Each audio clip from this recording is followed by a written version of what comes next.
I have. And so I'm absolutely appreciative of how far I have come. Let me greet all of the dignitaries who are here, give special greetings to our president, Dr. Herman Mashaba. He's right here, give him a hand. Let me also greet the First Lady of Tswane, Dr. Nasi P. Moya, who is here. John Moody has the pleasure of serving at MPEC, this is Scopa, in the Gauteng legislature. We are in the legislature, guys. Give him a hand. Also, my fellow, can I say president? my fellow MP, Dr. Kgosi Letlape, who's also the chairperson of our caucus, our 6-member caucus in Parliament, who is also here. Welcome, Dr. Letlape. And each and every one of you, I saw Evelyn is the provincial secretary. The structures is here. I also see Henriette, who is also a member of the Senate. Welcome, Henriette. Also sits in the council in the city. Greet everyone. So welcome every one of you who are our leaders. Welcome to the media who are here. Thank you for being with your parents to assist us to take this message.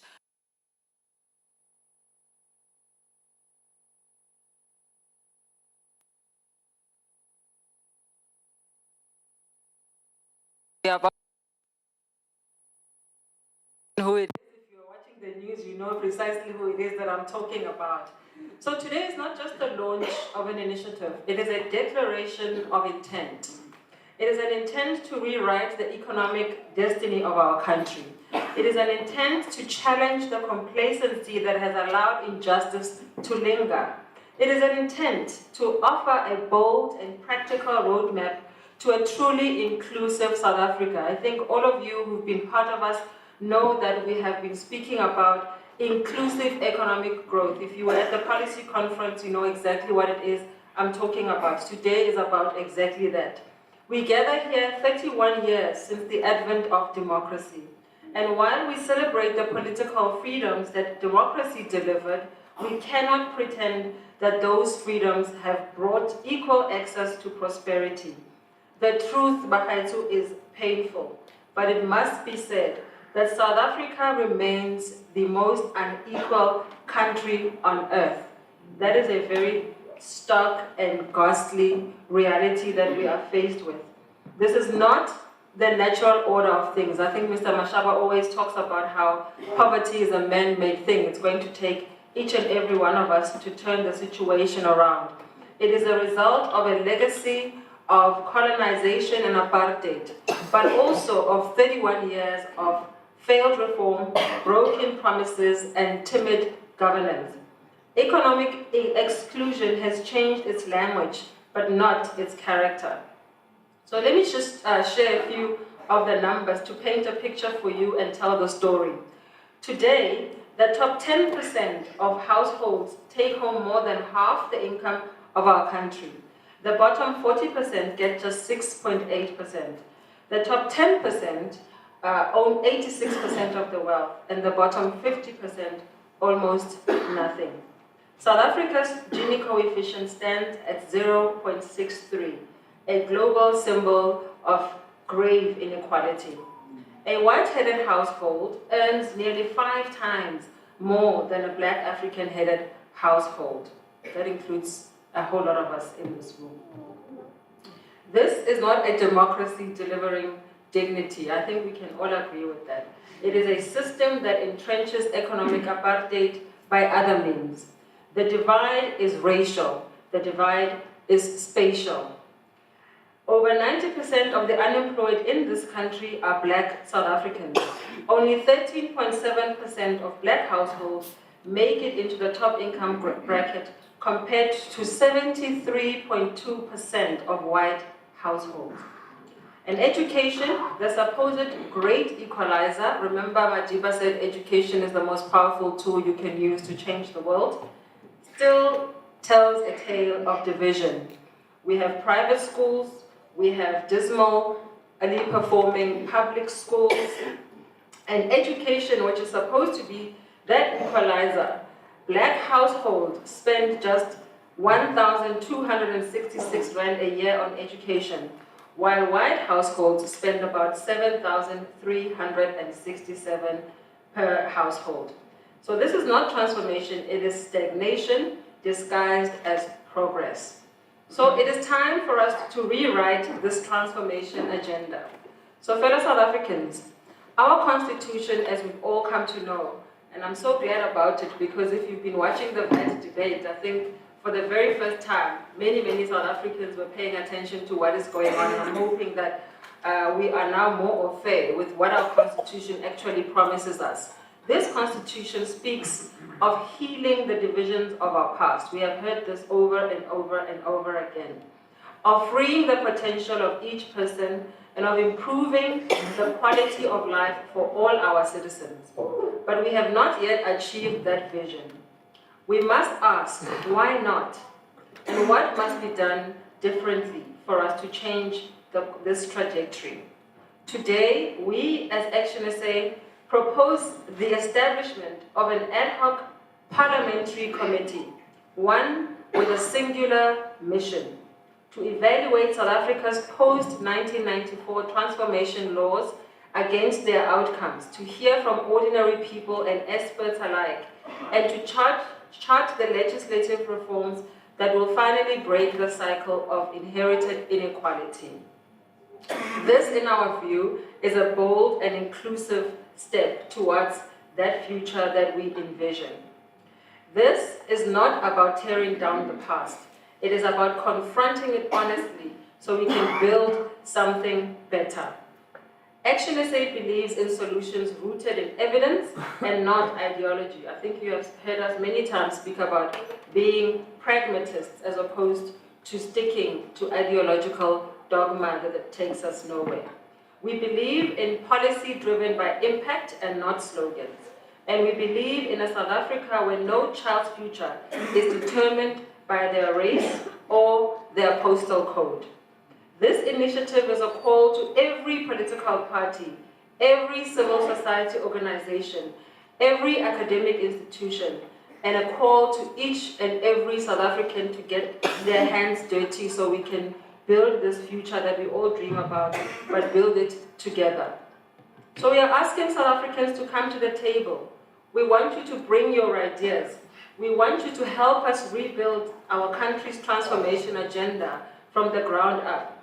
You remember that before we started as ActionSA, we had a process called the People's Dialogue. This is precisely the step that we want to take, because if we're ever going to do anything, particularly us as politicians, we must take the people on the ground with us.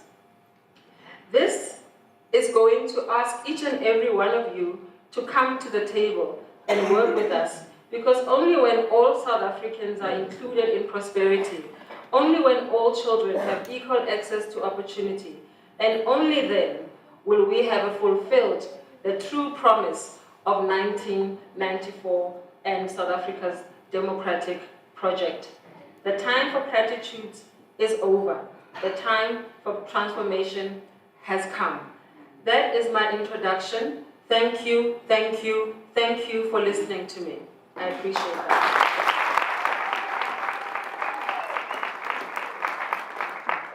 So we didn't just want to have a press conference where we are telling you what is going on. We have invited a couple of young people to tell their own stories, so that what I've just described is something of a lived reality. And I think it will resonate with a lot of us who are in this room. A lot of us, I was telling the young man who's coming up now, Kgalema Maleke. Kgalema, please come up. Kgalema is from Pimpville, give him a hand.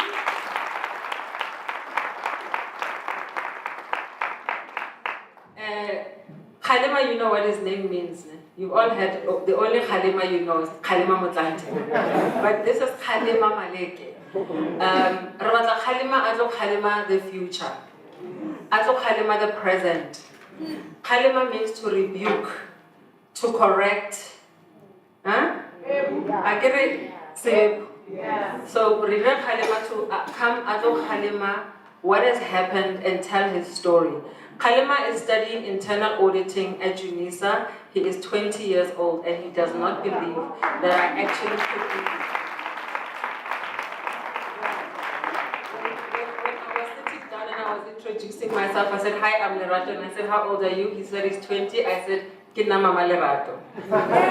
My son is 20. So, welcome Halima. Please give him a hand and encourage him to speak to us.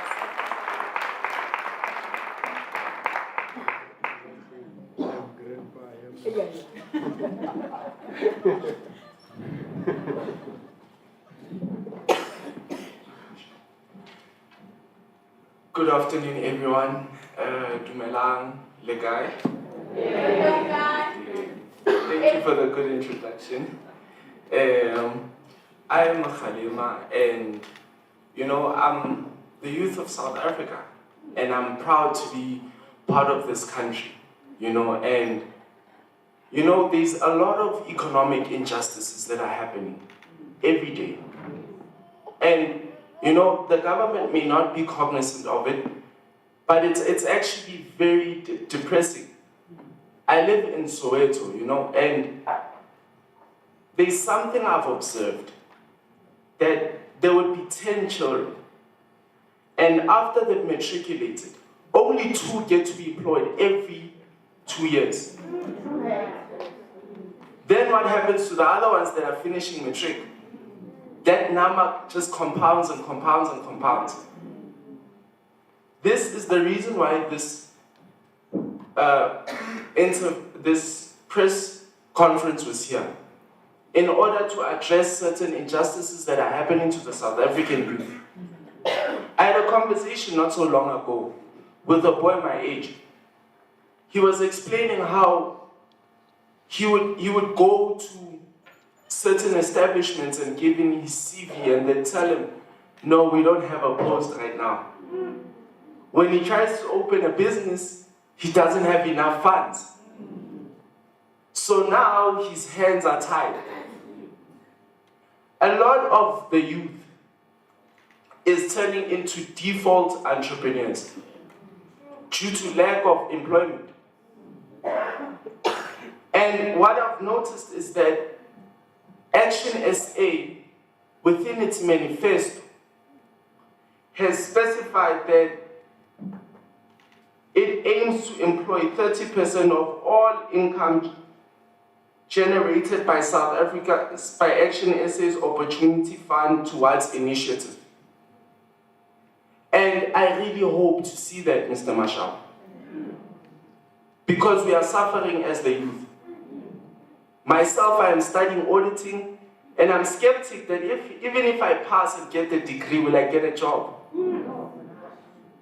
Will my knowledge that I've acquired be heard? You understand? And not just for my parents to be proud that, he has a degree. That's not enough. You must live. Inflation is rising. By the time I get my degree, probably a house will be worth 1.5 million. A lot of business owners that are small business owners need to be educated in terms of the South African banking system. And I beg that ActionSA would even create programs that will teach small business owners about things such as using credit cards, how to get credit scores. Not everything should be on the direction of the government. You can get funding within the private sector. But the problem is the gap. And what is the gap? The gap is the information. Getting the information to the actual people that need it. The private sector, not so long ago, I was watching a short, and it said that the South African private sector is sitting on $1 trillion in their balance sheet. I don't know about the trillion because I don't feel the trillion. I'm a consumer. So please, can we find a way for the youth to be employed and for small businesses to grow? Because those small businesses tomorrow will become public companies that will employ thousands of people. More than 20 years back, there was an enterprise called ShopRite. Who thought it would be this size? It was a small business. So small business is the future of South Africa, not concentration of wealth. Thank you.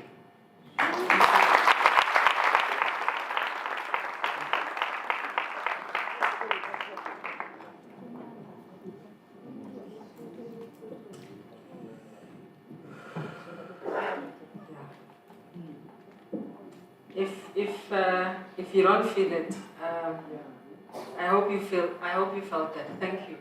Thank you for sharing, and thank you for your courage. You know, last year the statistics said, or the numbers said, 2024 was the year where we matriculated the highest number of matriculants who came out of the system. Over 500,000. I think it's even closer to 600,000. The institution of the University of Witwatersrand only has 6,000 places, 4,000 places. UCT has only about 4,000, 4,500 spaces. TUT, all these places. NSFAS not paying, our kids lingering. We get lots of calls from places like the Free State, where NSFAS has not paid and our kids and our young girls are turning into prostitutes because they don't want to go home, to go and disappoint their parents. They still want to chase the dream of being able to enter into higher learning. These are very painful numbers and painful realities that we must face as South Africans.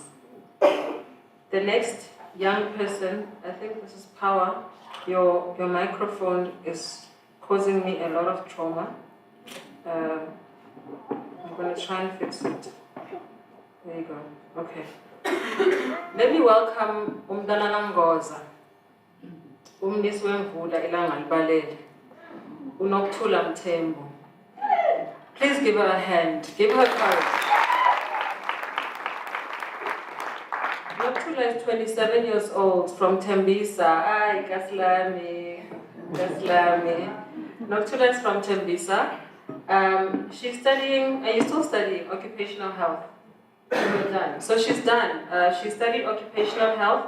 She's 27 years old, occupational health and safety. Please give her a hand for her to tell her.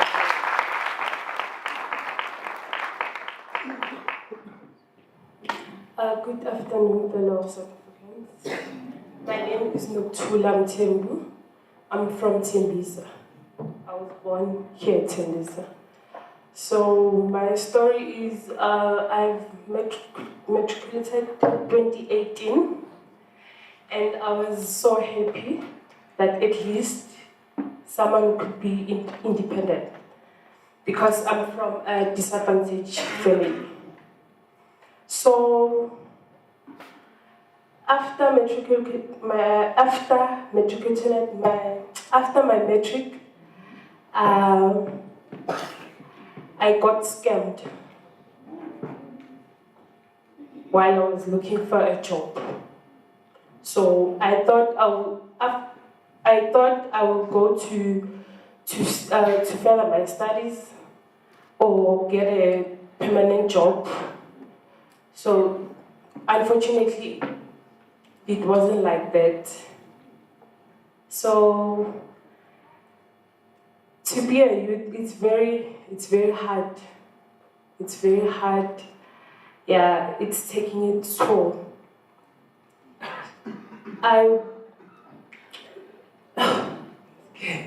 So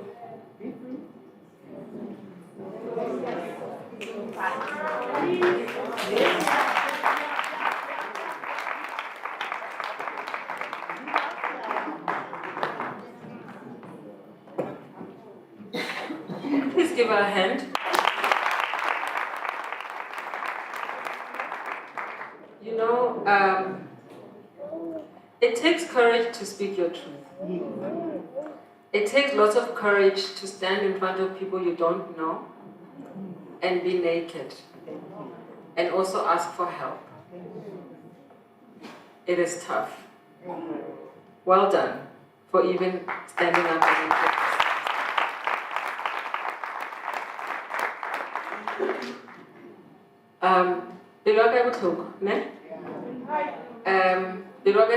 because we see our kids, young boys, badala ludo. I don't know if you've seen collocationing. Bana ba rona ba mo lefaufau.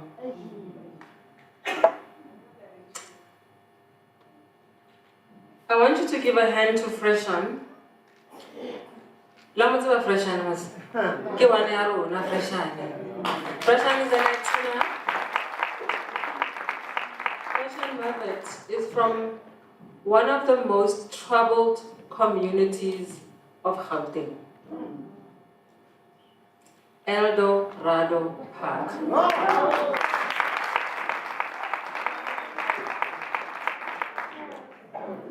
You know, Freshan is always so bubbly when you see him. You know, they say you must not look like your problems. Freshan is one of those. He's 29 years old from El Dorado Park. He's an activist in this organization. He works hard. He stands up. You see him all the time. When we're doing groundwork, he's on the ground. He's trying to get an answer. He's trying to fight for his own future. He understands that the future that you want, you are the one who you've been waiting for to make it happen. He's one of that youth. You have seen what is happening in El Dorado Park. I think it was last week, 7 young people, younger than him, gunned down. We are tired of seeing bodies coming out of El Dorado Park. I am so grateful to God that we are tired of seeing bodies coming out of El Dorado Park. I am so grateful to God that you are here and you... People screaming, youngsters seeing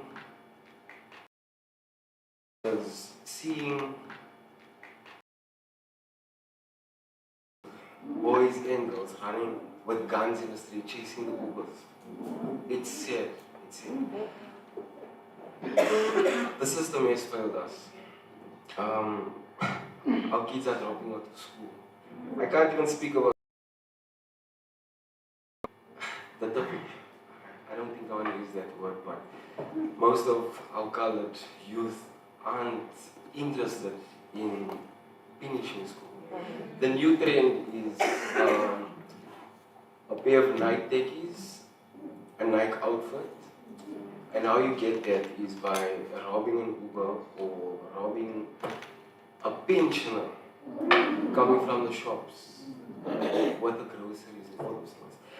So I do love an extension for where the crime rate is the highest. Ubers doesn't come in there. I need to take a taxi from my place to Southgate or to Viking in order to get to work, to get to an airport, wherever I need to go to.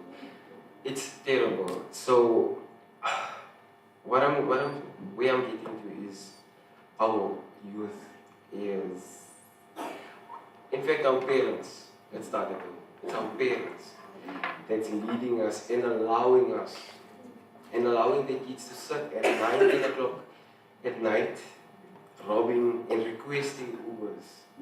Those people, if you look at it, that's their source of income. As much as I go to work, I need to provide in my house. That is what that Uber driver is doing. He's got innocent children waiting for him to provide for them. So I don't even know where to end, where to start. In my middle, where am I? It's terrible. My encouragement to the youth is, guys, don't drop out of school. Stay in school. Be the future. Be the leader. Be the person. Be what you want to see in the future. Set an example. I love what I do. I've been asked so many times, why do I work in the community? Why do I help? I don't get paid for it. It's not about getting paid.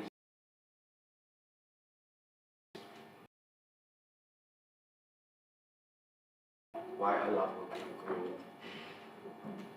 And I thought, thank you so much. That's all I have to say.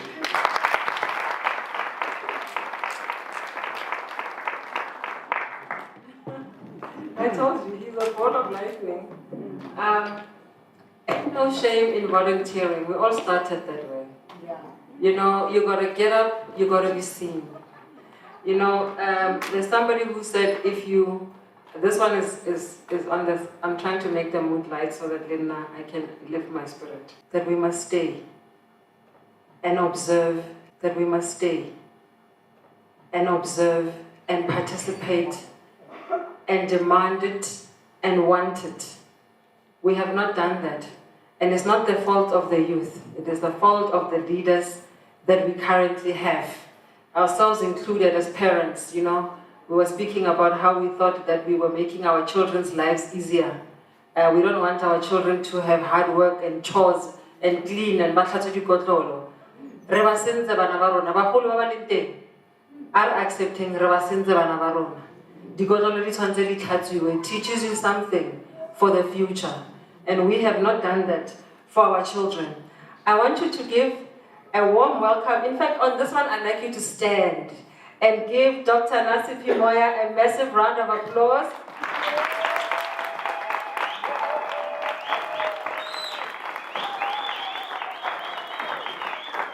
Dr. Moya, you know, we are always the first. You know when you are the first to do anything and everything.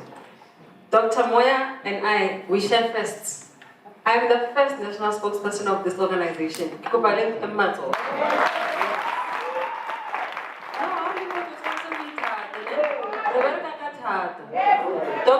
is the first mayor of this organization. The very first one.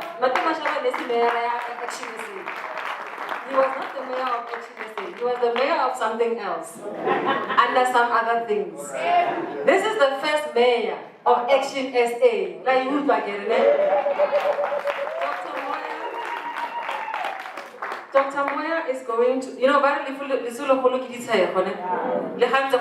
we have to find a way to lift up our spirits. Dr. Moya is going to speak about equitable service delivery. She's the service delivery lady. Have you seen her working on pictures? And today, she's wearing heels for the first time. She has not been wearing heels for a very, very long time. Dr. Moya has a beautiful name. Her name is Nasipi. And you know, when she told me what her name means, I want her to tell you what a Nasipi is. You know, when we were given names for a reason. And her name will explain to you why. You know, your name that you are given actually is the prophecy towards what it is you are going to give back to the nation. So, this one, we challenge Nasipi, that name, Power FM, Ivela, where does it come from? Power, please come and help Our Lady have power here. I'm so sorry, Doc, but this mic is very heavy. Should I move it this way? I wrote it down, but I don't want to botch it. So I'm going to allow you to speak. Please welcome Dr. Nasipi Moya. Jeez, I've missed my action. Molweni.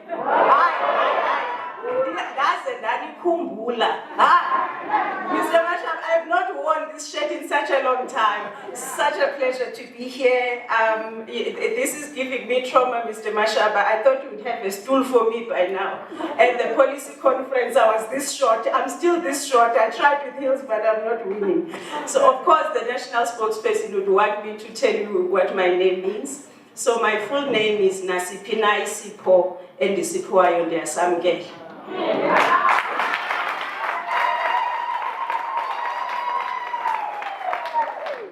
My mom decided to change it. I think I was doing so well in keeping her very old because I was mischievous.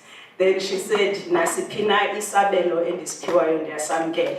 So shortly, whatever gift, which is the first version, whatever gift that God gives me, I will accept it. And my mom's version is whatever share that God gives me, I will accept it. They thought I was going to be a boy. I was the fifth of 5 daughters, and they didn't have a boy, and they were giving up. And when she went to see an older lady, and the older lady asked, what's her name? And my mom said, I don't know how to name her because we are so disappointed that it's not a boy. And the elderly lady said, no, Mntanam, this is gonna be Nasipina Isipo Osipiwayo Samke. That's it. No, Tulane. Since let me start off where you left off. You will think that you are the only one. As a black girl in South Africa, I got reacquainted with how untransformed this country is at the age of 33. I had worked for 15 years. Since I got to varsity, I started working at the age of 17. When I was 33, I had rose in my career so up the ladder. I thought I was successful.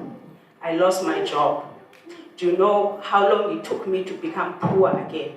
I'm talking negative bank balance, where I had worries that whatever property that I've accumulated was going to be taken away.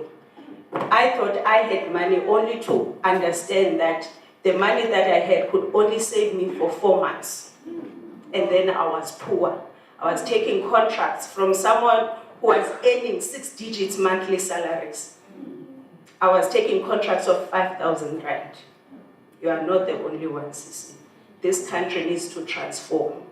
We are tired of women who are being converted into prostitutes because they have to put food on the table. So this is the country that we want. This is the country we deserve, that we must be seen. So you're not the only ones as well. It is quite a pleasure to be here, Mr. Mashaba, our president, the leadership of ActionSA that is here, fellow ActionSA and the fellow councillors I see here, the members of the media, the honored guests that we hear. Ladies and gentlemen, good morning. It is an honor to join you at this important gathering, focused on one of the most urgent and deeply personal tasks of our time: real, tangible transformation, especially for those who remain excluded from our economy and our progress. I speak to you today as the executive mayor of our capital city. Tswane is a city rich in history and full of promises, but still marked by the deep scars of the past. The old divides of inequality are not just visible across Tswane, they are felt in the daily lives of our people. As I stand here today, most of my city's residents still wait for water tankers. Some still live surrounded by sewage. Others go to bed each night in informal settlements without electricity, without jobs, and without hope. Their lives reflect a country where too many still wait for the fruits of freedom. The truth is, inequality in South Africa continues to run along the same racial, spatial, and economic lines it did before 1994. While we have made undeniable progress, we must also be honest.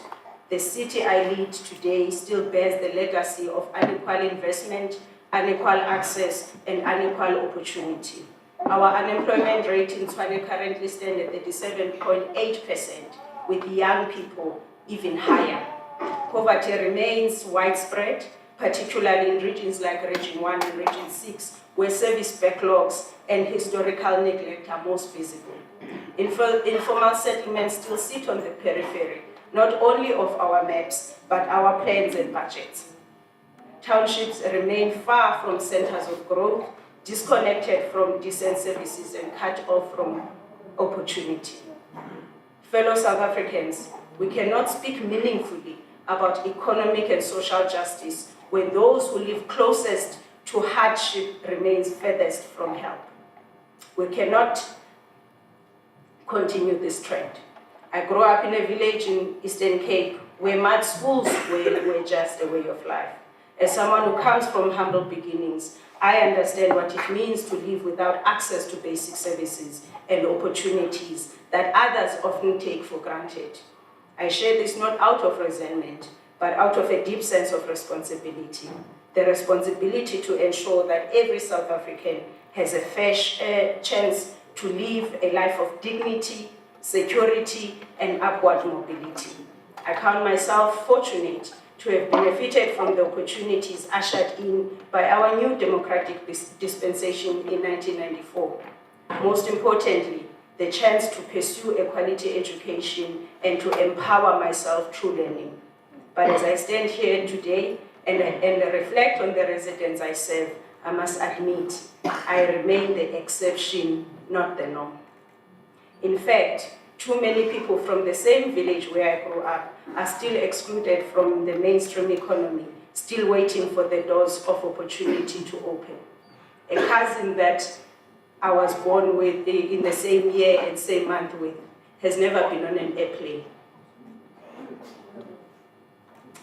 That is why I believe we have a duty to change, because the noble promise of broad-based Black economic empowerment has yet to reach many of its intended beneficiaries, and that cannot be acceptable. Transformation must be driven from the ground up. To truly change our society, we must expand opportunity at the grassroots level, where the need is greatest and the impact is most immediate. Transformation will not be achieved by speeches and policy statements alone. It will be achieved in cities where most South Africans now live, and in the everyday work of making those cities fair, more inclusive, and more responsive to people's needs. That is the vision the government I'm privileged to lead is pursuing in the city of Tswane. Since taking office, I've been very clear, Mr. President, we must build a city that works, not just for those who already have, but for those who still wait. This means transforming how we invest, how we budget, and how we measure success. Central to this is the implementation of a bold yet practical economic revitalization strategy to grow Tswane's economy to 3.9% by 2029. Mr. President, this is crazy target. Tswane had an economic growth of 6% in 2011. That economic growth has dwindled to 0.3% in 2023. To reach 3.9% is a crazy target, but the people of Tswane deserve it. The strategy effectively gives expression to this, to our party's call for truly inclusive economic empowerment. A policy proposal that advocates for the inclusion of all people who have been left out of the economy since 1994 and before. But this is not about numbers on a spreadsheet. This is about jobs. It is about dignity. It is about people like this young woman, Unothula. Your story breaks my heart, sister. I see so many girls like you in this city. So these young people who dream of finding work in a city that believes in their future. Rooted in the principles of building an inclusive economy, this revitalization strategy focuses on 6 pillars: investment attraction, infrastructure delivery, township and SMME development, innovation and skills, land and property activation, as well as more supportive regulatory environment. We are unlocking development corridors in Tswane, fast-tracking high-impact projects, and putting city-owned assets to productive use, from the Vonebom Airport to the Tswane Fresh Produce Market and the Rooiwal Power Station. We are not only working to attract investment, we are working to ensure it happens more equitable. For too long, only certain regions of Tswane have benefited from growth, while others have been left behind. These 7 regions of our city were not created equal, and that inequality continues to shape people's access to opportunity. That is precisely why true transformation must be both economic and spatial. We are balancing our city's resources by budgeting based on need, not just proximity to wealth and power. This means deliberately investing in communities that have been historically underserved. It is not about favoring one area over another, ladies and gentlemen. It is about correcting the imbalance and giving every resident a fair chance at a better life. That is why our integrated development plan and communities in Bizos prioritize the voice of township and informal settlements. It is why our infrastructure budgets now includes areas like Social Movement, Mamelodi and Hammanskraal. And it is why we're investing in small business, not for appearances, no, but because they are the heartbeat of local economies and the engine of future job creation. We are formalizing spaza shops, and it remains our intention that spaza shops in the city of Tswane will be reserved for South Africans.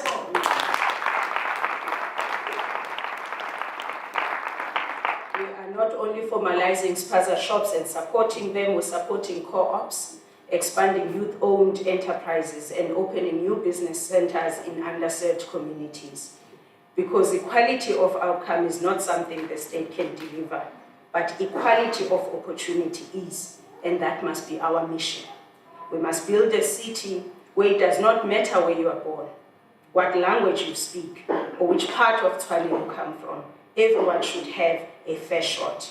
Fellow South Africans, if transformation is to mean anything, it must show up in people's lives. In a job, in a working tap, and a flushing toilet.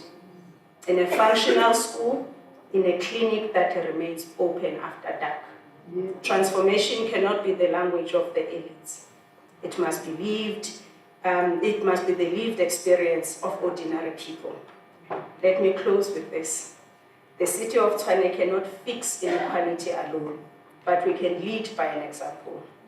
We can be a place where economic justice is not theoretical but practical, where special redress is not a rhetoric but real, where no residents feel invisible, a place where every resident, where every community deserves investment, and where real change starts closest to the people. This is how cities can lead transformation. This is how cities can honor democracy. And this is how cities can change lives. Thank you so much.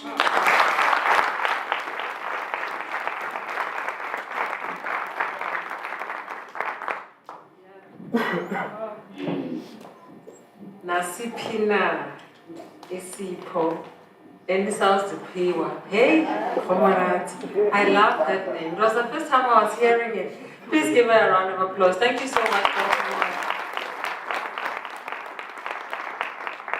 Guys, Dr. Moya and her team are doing incredible work in Tswane.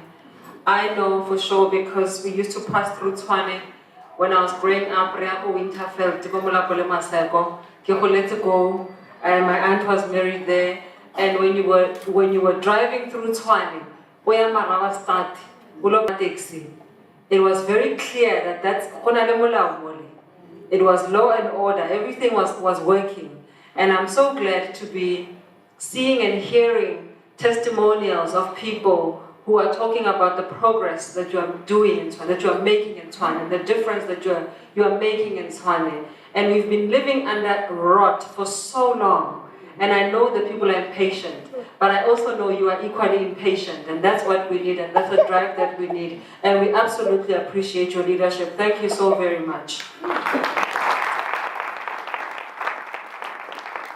You know, earlier on I spoke about being taught that we must not look like our problems.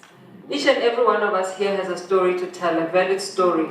A story that is important, that makes up the fabric of our nation.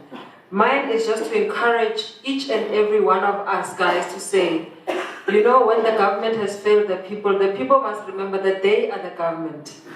We must govern ourselves. Have you seen our communities? It's filthy. Everywhere. Young people, you can clean up the streets.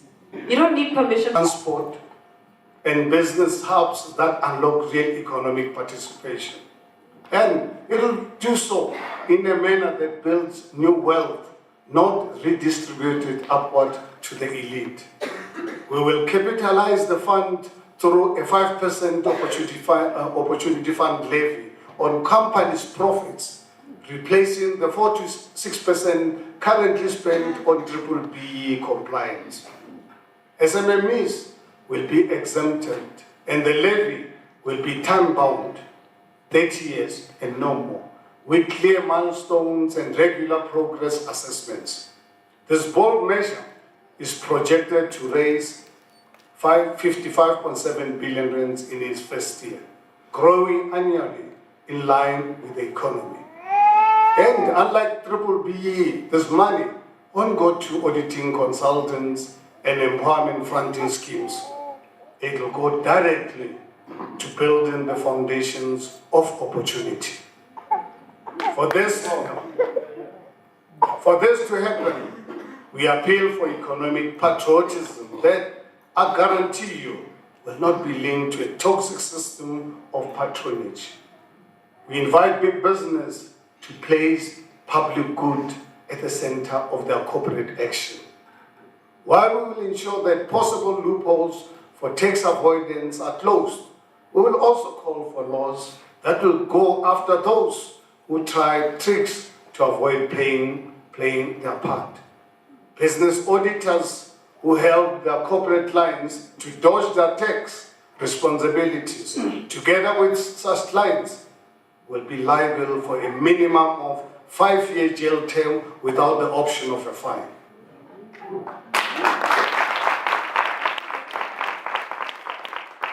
Second, social investment grants. We will preserve the dignity and security that social grants provide, but we will do so with a clear purpose to reduce dependency, not entrenching. Our approach is rooted in the belief that no South African should be condemned to celebrate a life on 370 rands a month. As ActionSA, we will introduce a universal basic income stimulus, a 3-year unconditional cash transfer to adult citizens and permanent residents.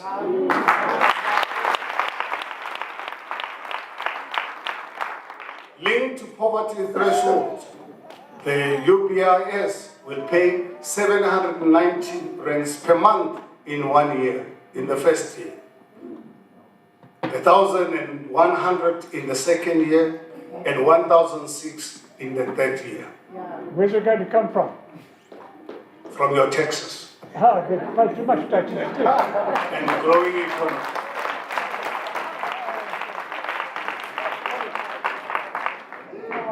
This program alone is projected to grow the economy by at least 2 percentage points and create an additional 1.6 million jobs. And inflation? Inflation? Can we please allow the Prime to finish his remarks? Okay, thank you. Will you want to take over to come and speak? No, sir. Thank you. Sorry. No, you are most welcome. We live in a free democratic society. Apartheid is no longer there, so... I've got 1 or 2 more questions to ask you afterwards. Thank you. We will also review and expand other grants while digitizing the system to ensure faster, fairer, more transparent access. But let me be clear, the success of such measures must not be judged by how many people remain dependent on grants, but by how many we empower to leave the grant system behind altogether. Third, housing, land reform, and special justice. Apartheid special planning remains largely intact. Millions still live far away from work, locked into poverty by the simple injustice of distance. ActionSA will release hijacked buildings and idle public land to expand affordable housing close to jobs. We will fast-track title deed transfers, unlock service sites, and reform exclusionary zoning laws. We'll make it possible for a working-class family to own property, build intergenerational wealth, and live with dignity. Land reform will be accelerated, but it will be done within the Constitution with a clear focus to expand opportunity, not fuel political theater. Access to land must mean access to ownership and to support and financing that makes it productive. Fourth, gender justice. If you want transformation to be real, it must be gendered. Our economy remains fundamentally unequal for women, especially black women. ActionSA will remove VAT on menstrual and contraceptive products, expand affordable childcare, enforce equal pay for equal work.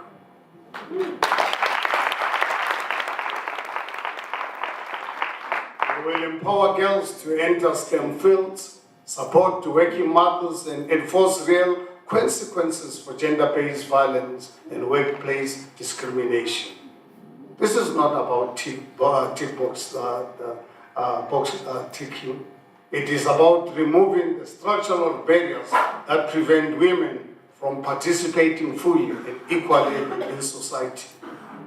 Equality of opportunity means ensuring that a young girl in a rural village has the same chance to thrive as anyone else in this country.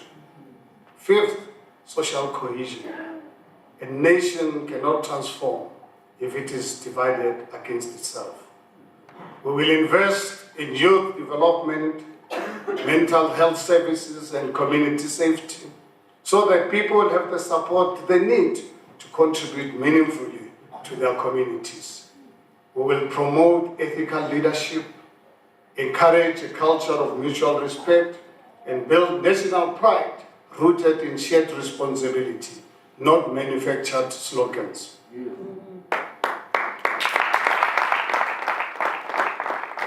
True cohesion is not built by ignoring our differences, by recognizing the humanity in one another and working together to ensure no one is left behind. Ladies and gentlemen, we are all part of an ecosystem, a fragile South African ecosystem whose various parts must be supported and strengthened to make their fair contribution and to benefit from the whole. If one part remains neglected, it will be just a matter of time before what ails it reaches and affects other parts and the whole ecosystem malfunctions. It is that simple.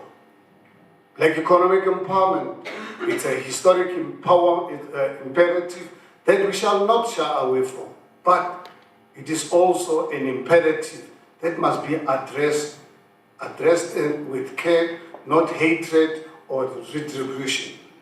We must also be able to determine key program milestones in its implementation so that it doesn't have to go on forever, ending up having an overall negative impact on society by simply transferring pain from one part of an ecosystem to others.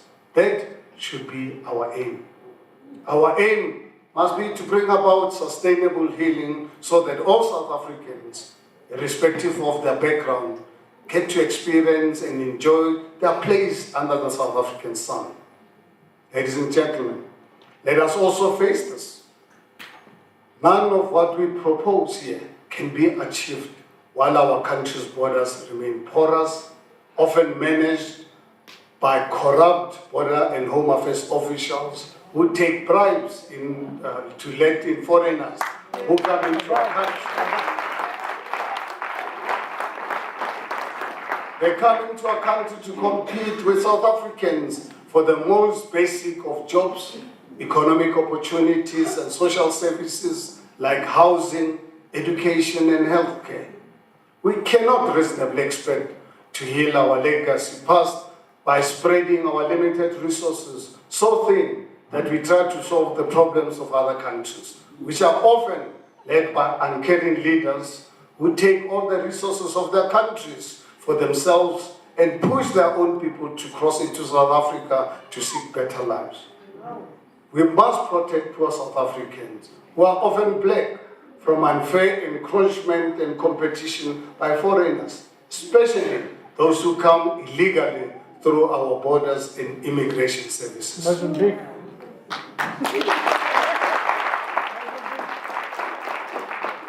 ActionSA will propose positive job reservation tools for South Africans, ensuring that only foreigners who bring rare critical skills and investment that create employment for South Africans, first and foremost, are allowed to come and work or run businesses in our country. Political refugees must be properly vetted in accordance with South African law and our international obligations. And their cases must be treated on individual merit before they are allowed to remain and earn a living in South Africa if they meet the requirements.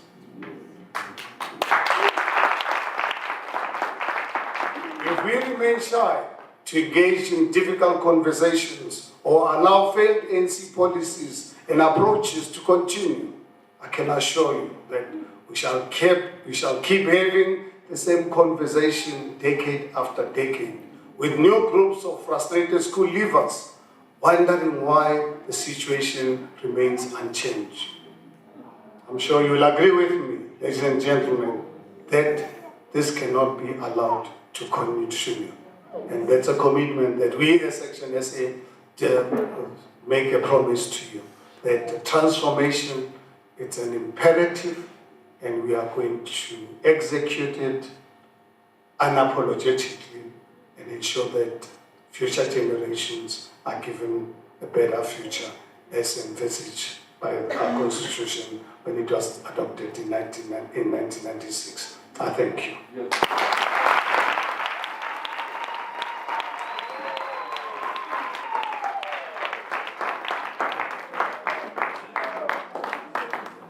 All right, thank you so much, Dr. Mashaba. Let me now welcome to the podium my chairperson and fellow member of parliament, chairperson of our caucus, Senate member of ActionSA, medical doctor, Dr. Khosi Letlape, who will speak to the legislative framework that we're going to follow. They say prayer without deeds is dead. Prayer without works is dead. He's going to speak to the Rule 119. Those who are leaving, is there no door at the back? It's quite distracting when everybody leaves from the front. Let us please welcome Dr. Khosi Letlape.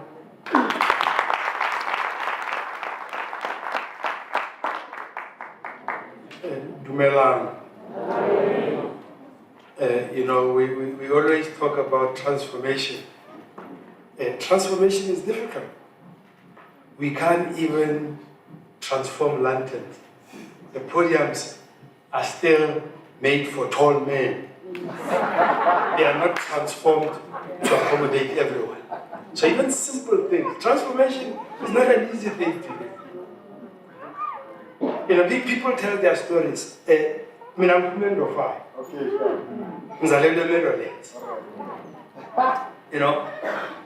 And one of the things that I lament about in my senior years is that I'm still waiting to be a citizen. I'm still waiting to be recognized by the Constitution. The President referred to the Constitution. And when you go back to the preamble, and in most of the Constitution, it's silent about citizens. It talks about people. It talks about people who live in it. And that's part of our problem. Is that if you come from outside, once you are in here and you live here, you have rights in the Constitution. So those of us that were born here were marginalized because of our color. We are now marginalized by the Constitution. I'm from the health sector. A week ago, post the fires in Tembisa, we went for a site visit, and we went to Rahima Musa Hospital. And the hospital CEO of the neonatal unit, neonatal ICU, says they have 140% occupancy. And I asked her, can you break it down?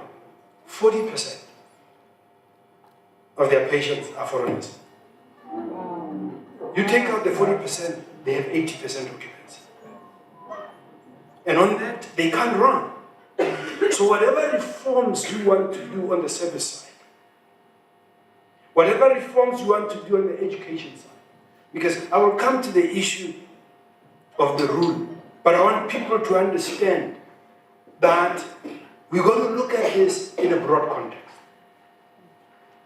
When you have no access to social services, transformation is not going to occur. Economic empowerment is not going to occur. When you cannot get rid of the architecture of patriarchy in our society, transformation is not going to occur. In all your sectors. So there are multiple things that need to be done by this party for this transformation to be achieved. I am a product of Bantu education that the president spoke about from 1953. Product of democratic education can't read for meaning. If they can't read for meaning, can they be employable? So when you create a situation like that, you are actually destroying society. So those of us that are locals, I have this expression that as a government, in this parliament, we are international darlings and domestic terrorists. We terrorize our people. We will talk against atrocities like the destructions of hospitals in Gaza. But we will not talk about the fact that we destroy our own hospitals through nepotism, cadre deployment, and corruption. And the outcome is the same. People don't get healthcare. People die. So we quick outside, but we slow on the inside. And that needs to change. So whatever we want to do, without fixing education, that is quality education, and there are certain things that we can do to build a united nation. Education should be free for all citizens, irrespective of color, irrespective of their economic progress. Because once you spend money on administration of NESPAS, where you assess people, you're wasting time, you are investing in what this museum is about, apartheid. You are setting people apart. And if we create a system where all our children get quality free education, that will be a building block for a better society. I just want to leave you with that before I give you the mundane processes of parliament. Now, ActionSA, in accordance with Rule 119 of the National Assembly, will table the following draft resolution in terms of Rule 2531A. The resolution mandates the establishment of an ad hoc parliamentary committee which will be entrusted with the following responsibilities. 1. Investigate South Africa's post-1994 legislative framework aimed at transforming the country's economy with a specific focus on evaluating the actual outcomes of these laws in relation to the stated objectives. We have this habit when something has failed, we have a commission about it. Nobody says, why did it fail? How do we fix it? And we love having commissions and having reports that gather dust. Let's take them all out, dust them off, and find out what went wrong. Conduct substantive public hearings to gather views from ordinary South Africans, relevant experts, business and industry, civil society organizations, and academics regarding the persistence of structural inequalities and potential interventions. And people need to understand the importance of engaging society. We went out on public hearings on tobacco ban, and we got to communities that said, we have no problems with cigarettes. We have problems with drugs. We have problems with nyaope. So you guys in parliament don't really know what the challenges of South Africans are. So it is important to engage and to listen to the people. Facilitate the receipt of proposals by way of substantive submissions from all political parties represented in the National Assembly. Those of you that are too young to remember the previous regime, there was a lone voice in Parliament of a representative from Houghton called Helen Tswane. She was a minority, but she was a voice for good. So sometimes the good things don't come from the people with the big numbers, because big numbers make you complacent. You are encouraged not to think and just to vote. 4, consider all submissions and identify the legislative and policy reforms required to effect economic justice and achieve the vision of the Constitution, and propose such interventions to the National Assembly. You know, during the days of majoritarianism, things never came to Parliament. The party that was a majority decided in corridors and railroaded things in Parliament. We've seen what has happened with the budget. That now South Africans are more engaged and more informed because there's no majority dominance. You've got to put the facts on the table and you've got to provide rationale for what you are putting up. We are now living up to the promises of the Constitution of a multi-party democracy. The work of this committee is premised on addressing the following prevailing realities. I will not go into those, they are in the speech. Some of them have been covered by the President and have been covered by our Chief Whip and spokesperson. The issues about the inequalities, etc., etc. Now, I just want to say that the value in pursuing this legislative mechanism lies in its ability to achieve the following. Foster national consensus. It aims to build broad-based agreement on the way forward without imposing a singular viewpoint to the exclusion of others, and ensures that different perspectives are subject to open and fair deliberation. To enable constituency-empowered reform. In a context where no single party commands a majority, this mechanism provides an opportunity for meaningful constituency-driven engagement. It breaks the cycle of endless dialogues and instead advances concrete legislative reform grounded in accountability rather than rhetoric. Thirdly, we reinforce Parliament's central role. As the representative institution of the South African people, Parliament must lead this process. Legislation that addresses the national interest, particularly in advancing economic justice, must originate from inclusive and constructive parliamentary engagement. If you're going to have a fund, the relevant committees in Parliament must be involved in appointment of the custodians to the fund. It cannot be done inside one party.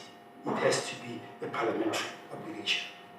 We're not going to see what we see in NHI, where the minister wants to be the one that appoints a nominations committee and creates a board that's going to manage the largest fund by passing Parliament. As long as ActionSA is represented in Parliament, Parliament will not in any way, shape, or form. Remember, an education system that is empowering toward an empowerment of women in particular is how we rebuild our nation. Thank you.